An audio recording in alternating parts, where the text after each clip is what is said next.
Hello guys, and welcome to another calculus video.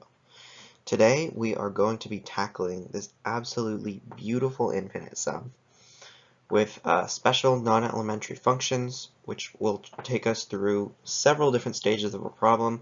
We're going to be dealing with infinite sums that turn into integrals, that once solved turn into more infinite sums. We're going to be dealing with piecewise functions, and we're going to finish it all off with one of the most famous limits in calculus, which very rarely becomes truly useful, but when it does become useful, it's one of the most amazing uh, limits out there that we can actually apply to this problem.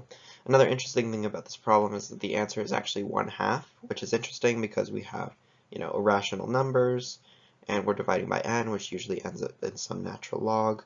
And we also have this special function, which we'll talk about in a moment. We end up with a completely rational number. So that's pretty interesting. Anyway, without any further ado, let's go ahead and jump into the problem. This is going to be a pretty long video because it's a pretty difficult problem, so I hope you guys enjoy. So first off, let's talk about SI of n. SI of n is a function that's used to represent the integral. Actually, I'm going to write SI of x. That's used to represent the integral of sine x over x. So clearly, as you can see, limit as x goes to infinity of SI of x equals pi over 2. So that's going to go to 0 on the top, which means that this will be able to converge. It's relatively easy to show that using limit comparison. And this also makes this upper part a lot easier to rewrite. So let's go over the other things we need before we start this problem. So this is an approximation for the factorial function known as Stirling's approximation, and it says that n factorial is approximately equal to square root 2 pi n times n over e raised to the n power. And this approximation is an approximation for low numbers, but once you get into the limit as n goes to infinity, sorry, I'm using the wrong color here, of n factorial, it actually is equal to the limit. Well, actually, I can't really write this notation correctly, but essentially, as we get into the limit, when we were talking about the limit, this actually becomes equal rather than just simply approximately equal to. So you can look at some graphs of the approximation and you see that it very quickly actually does converge to n factorial. And it's even easier to see if you use the gamma function, right? Now, we need to use this, and we're actually going to reorganize it now so that we don't have to worry about it later. We're going to isolate square root 2 pi in this situation. We're actually going to isolate 1 over square root 2 pi. So if we just kind of reorganize these terms, we can end up with, on the right side, 1 over square root 2 pi is equal to n to the n over e to the n factorial. And this is all limit as n goes to infinity. Right? And so this is the limit that's going to be especially useful to us. Oh, I forgot the n plus 1/2 right here. So this limit is going to be particularly useful, and you'll see how we're going to use it. So without any further ado, let's jump right into the problem. So the first thing we're going to do to simplify this is we want to get rid of that nasty SI of n, right? And when we can do this is we could just substitute in the definition of SI of n. But another thing we can do is notice that pi over 2 is actually equal to SI of infinity. Or I guess we would have to write that as a limit, but I'm just going to write it as SI of infinity. So this is the sum from n equals 1 to infinity of SI of infinity minus SI of n, right? Over n, which is the same thing as the sum from n equals 1 to infinity of the integral from n to infinity of sine t over t dt all over n. Now I want to interchange this sum and this integral, but I can't do it yet because I have an n in the bounds of the integral. So there's a really easy way to remedy that. We're just going to say that t equals nv. So dt is equal to n dv. So we're going to end up with the sum from n equals 1 to infinity of the integral from 1 to infinity of, I guess I'll do that over here, sine of nv over nv, and then instead of dt we have n dv, and we're going to have all over n. So we can see immediately that these two are going to cancel, and when we interchange the integral and the sum, we're going to end up with the integral from 1 to infinity of 1 over v times the sum from n equals 1 to infinity of sine of nv over n. And so we're just going to rewrite this sine of nv as e to the I nv. And I'm actually just going to go ahead and rewrite that as e to the iv to the n. And we're just taking the imaginary part of this. We can bring that imaginary part out here. And so solving this one is super easy if we just remember our power series. Of course, we have a dv out here.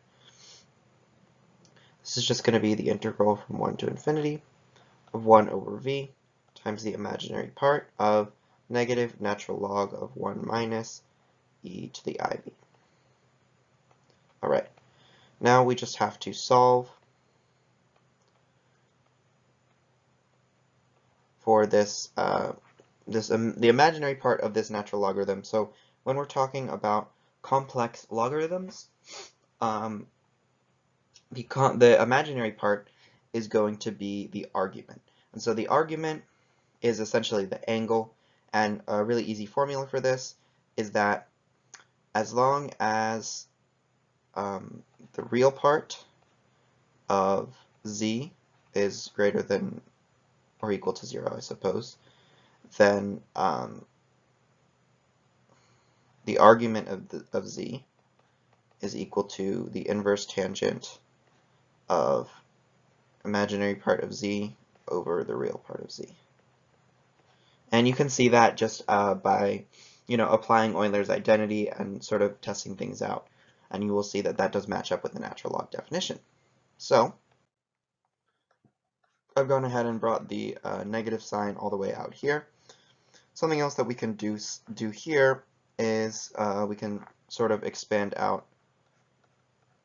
We're going to have 1 minus cosine of v minus I sine of v, right?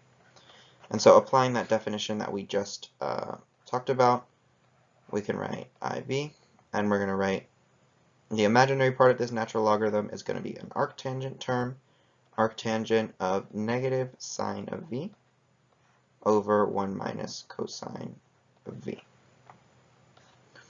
And now we're just going to do some quick rewriting. This is just something that I've done in the past, so it's kind of a trick that might seem a little bit odd, but we're going to write this. First of all, we can cancel that negative sign with this negative sign out here. I'm going to write this as 2 sine of v over 2 cosine of v over 2. And on the bottom, I can write this as 2 sine squared of v over 2.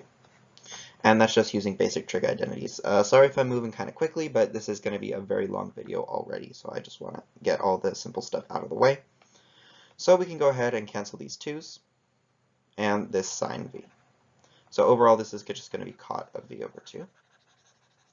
So now it may be tempting to simply substitute in tan inverse of x is equal to pi over 2 minus cot inverse of x, and then just say that cot inverse of cot of x is just x, and so we'll end up with pi over 2 minus v over 2. However, that is simply just not the case, and it's not going to work out for us today. And the reason for that is that cotangent is a periodic function, so it kind of looks like this, right? It's going to go like this, and it's going to go down, and it's going to go down, it's going to keep going like that, right? And it goes all the way up to infinity as well. And so since it's periodic, this outer function, tan inverse of cot of v over 2, is also going to be a periodic function. And we can see that pi over 2 minus v over 2 is just simply not going to fit that. So we can see that in general, it's going to take the form that is similar to pi over 2 minus v over 2, but that's only going to apply in this first period. And this first period is cotangent of x for x is between 0 and pi, right? So our first period would be between 0 and pi, but since we're talking about v over 2, that's v over 2 is between 0 and pi, and so that means v is between 0 and 2 pi. So we need to kind of split this function up into portions of 0 to 2 pi, right? So if we just kind of make little boxes here, or sorry, let me move this right here. It's going to act like pi over 2 minus v over 2 in this first segment, which is between 0 and 2 pi, right? So let's say that this is pi over 2 and this is negative pi over 2. It's just going to make a perfectly straight line like this. But then it's going to just repeat what it did over and over and over again, right? And that's this function tan inverse of cot of v over 2. And so we can just rewrite this as a sort of periodic version of this function. So the first thing we need to do is cut it up into sections of 2 pi. So this first section is going to be a little bit different. We're going to start with the integral from 1 to 2 pi of, I'll just call this f of v for now, of f of v dv. And then we're going to add the sum from n equals 1 to infinity of the integral from 2 pi n to 2 pi n plus 1 of f of v.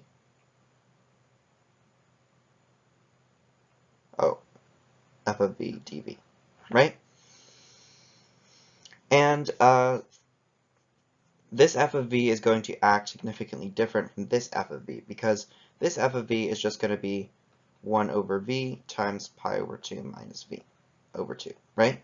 But for this one, it's going to look like 1 over v times pi over 2 minus, and then instead of v over 2, it's going to act the same as if v was within 0 to 2 pi. So we're just going to kind of shift it over 2 pi n units. So I can write this as v minus 2 pi n over 2, right? And then we can go and solve the integral from there. So one thing to make this evaluation of this a little bit simpler that I'm going to do is I'm going to shift the values of v so that they're all from 0 to 2 pi. So I'm going to just add 2 pi n to everywhere that v is, right? So this is going to become plus 2 pi n, and I'm just going to make this 0 from 2 pi. So that's going to make this evaluating this a little bit easier. Now the next step is we're just going to evaluate this integral on the left. It's going to be super simple. If we look at the first part, the integral from 1 to 2 pi of 1 over v is just ln 2 pi. So we're going to have pi over 2 ln 2 pi. And for the second part, it's just 1/2 times the integral from 1 to 2 pi. So we're going to have negative 1/2 times 2 pi minus 1, which is just negative pi plus 1/2. For this part on the right, I'm going to factor out a 2 right here, so we can just write this as pi minus v. And just put 1/2 up here. And then we're going to do some, we're going to get rid of this v in the top. So what I'm going to do is subtract 2 pi n, and then I'm going to add back 2 pi n. And so we're going to end up with plus 1/2 sum from n equals 1 to infinity, integral from 0 to 2 pi. All right, so this part right here is just going to be negative 1, right? And so we can actually just take that out and write negative 2 pi right here.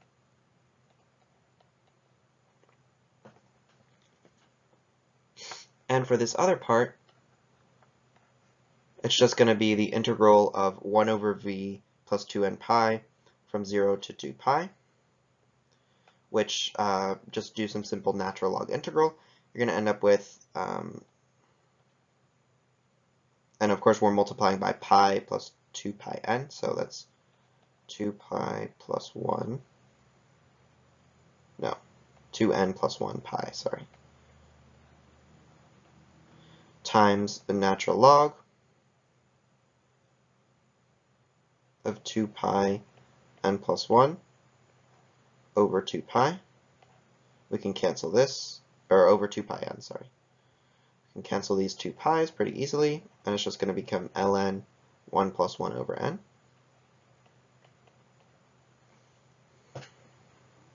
If we go ahead and just factor out pi right here, actually I'll factor out 2 pi. So this is just going to become -1. And this is going to become just n plus 1/2. So we end up with this pretty nasty infinite sum here. The sum from n equals 1 to infinity of -1 plus n plus 1/2 natural log of 1 plus 1 over n, which absolutely does not look like it converges at all. And I actually didn't believe it converged at all. I thought I had a mistake. I went and redid all of my work up to this point. But I did get the same answer, and I was able to actually show that it does converge. So one way to do that is if you expand natural log of 1 plus 1 over n as a power series in 1 over n, you will be able to see that because of the way that it combines with this n plus 1/2 and this -1, you'll end up getting a convergent series because it'll be made up of only 1 over n squared, 1 over n cubed, 1 over n to the 4th, and nothing above that, no harmonic series, and no constant terms. So that's actually very interesting. I'm just going to go ahead and say that this whole sum is equal to s, and that's what we're going to solve. So it's going to be pi over 2 ln 2 pi minus pi plus 1/2 plus pi over 2s, and we're going to solve for s. Okay, so the way we're going to solve s here is going to be a little bit unconventional, and I'm sure there are going to be some people who complain in the comments about the way I do this, but I promise that the way I do this is actually going to be justified in the end. I'm going to split it up into multiple sums, which if you took all those sums and evaluated them individually, they would be divergent. However, I'm not going to evaluate them individually like that. I'm going to instead write this as the integral from n equals 1 to m, where m is some integer, and all of this is the limit as m goes to infinity, right? Now, as long as m is not infinity, we can rewrite this as the sum of different sections, even if all these sums individually are convergent, or are divergent. Since we're taking it as a limit, we can still evaluate each sum one by one, and so that's how I'm going to do this. So I'm going to reorganize this in a bit of an interesting way. So I'm going to write this as ln n plus 1 minus ln n, and then minus 1 right here. So I'm going to take this n equals 1 to infinity.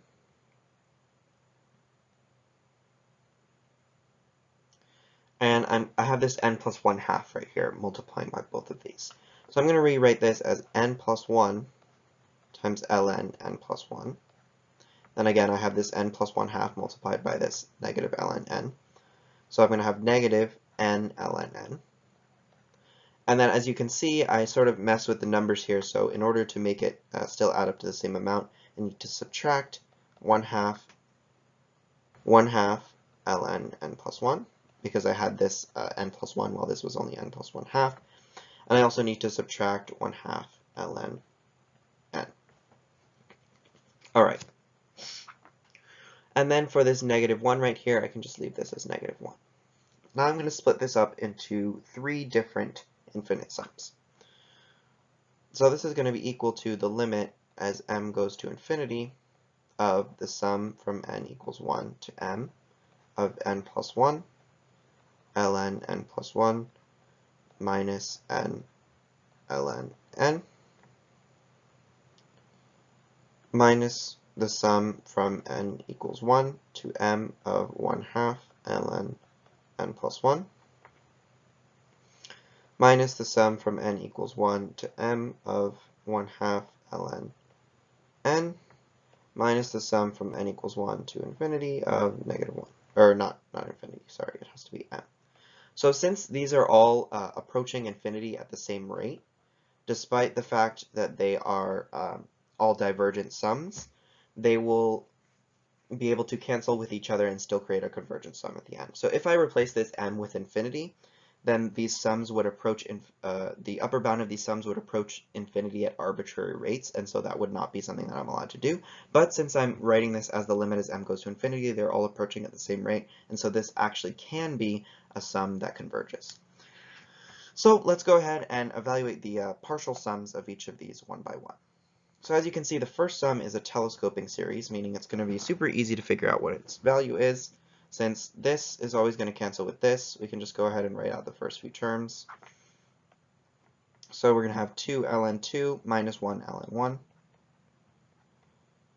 plus 3 ln 3 minus 2 ln 2 dot dot dot. And as you can see, this is just 0. This is going to cancel with that. And if I were to keep writing out terms, it would keep canceling and canceling. And overall, it would be the partial sum up to m would just be m plus 1 ln m plus 1. So m plus 1 ln m plus 1. Now this next part is pretty simple. We're just adding up consecutive integers here. Or we're adding up the natural logarithms of consecutive integers here, which just will end up giving us the factorial function. So I'm going to have minus 1/2, and then when n equals 1, we're going to have ln 2, then we're going to be adding ln 3, and then we're going to be adding ln 4. So overall, it's just going to end up being the natural log of a factorial. So natural log of n plus 1 factorial, or sorry, n plus 1 factorial, since that's the upper bound there. For this next one, it's the same exact thing, except we're just starting lower. And that first term, when n equals 1, ln n is just equal to 0, so we don't really need to worry about that. So we're going to have minus 1/2 ln, and instead of m plus 1, we're just going to have m factorial. And the sum of, sorry, this negatives, there's two negatives, but there should only be one negative here. This is just going to be minus m, which is hopefully pretty clear. So now this is the limit that we have to evaluate, the limit as m goes to infinity of m plus 1 ln m plus 1 minus 1/2 ln m plus 1 factorial minus 1/2 ln m factorial minus m. So again, what I did on this slide is something that will probably upset a few people in the comments. I absolutely understand that. Feel free to ask me any questions about this method, since again it is a little bit sketch. It does look like I'm splitting a convergent sum into multiple divergent sums, and I understand that it may be a little bit confusing, but because of the way I did it, this is actually a justified approach because I kept the sums going to infinity at the same rate. So again, if you have any questions, feel free to hit me up in the comments, and I will absolutely answer them to the best of my ability. So now let's go ahead and evaluate this limit. So the first thing that's pretty clear is that we should just combine this all into ln, right? So we can go ahead and write this as ln of e to the m. Then we can just combine this into one big natural logarithm. So we're going to have natural log of m plus 1 to the m plus 1 power. And then these minus ones means it's going to go on the bottom. So minus square root m factorial m plus 1 factorial. And then we're just going to have e to the m, right? All right. Next, what we're going to do is we're going to rewrite, I'll write this a little bit bigger.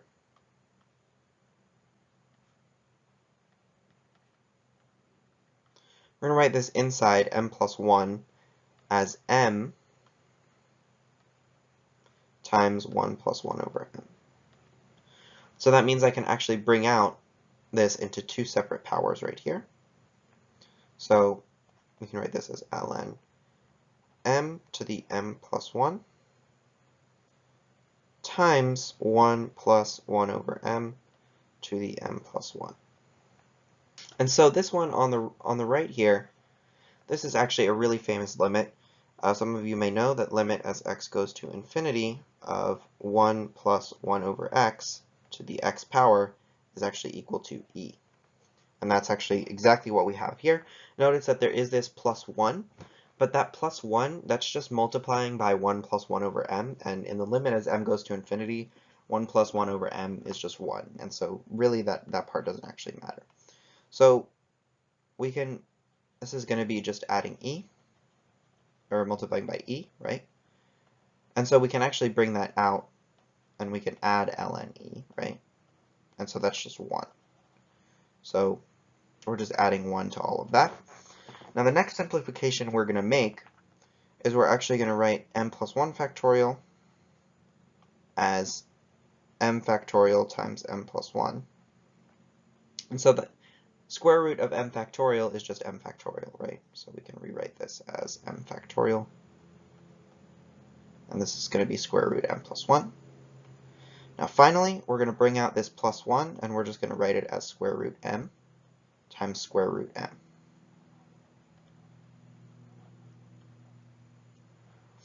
Alright, and then we're going to take this square root m over square root m plus 1, and we're going to analyze it real quick. M over square root m over m plus 1. Now in the limit as m goes to infinity, m over m plus 1 is essentially just the same thing as 1. Well, it's not essentially, it is just the same thing as 1. It's just equal to 1. There's no difference here, basically. And even though we're taking the natural log of 1 is still 0. So we don't actually have to worry about this bit, and we can just completely remove it. And finally, we can rewrite this back up here as the power 1/2. And in case you haven't noticed, all this setup was just to do one thing, and that was to set us up to apply Stirling's approximation. So actually, what's inside this natural log right here is nothing more than Stirling's approximation, which we looked at the beginning of the video. You can look it up, but basically this limit right here, what's in the natural log, is actually equal to 1 over square root 2 pi. And of course we're adding 1 right here.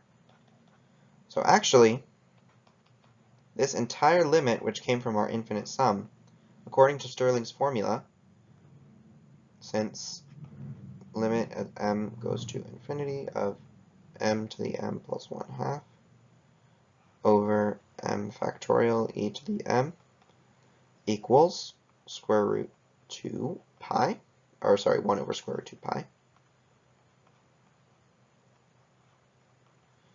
So this is actually just equal to negative 1/2 ln 2 pi.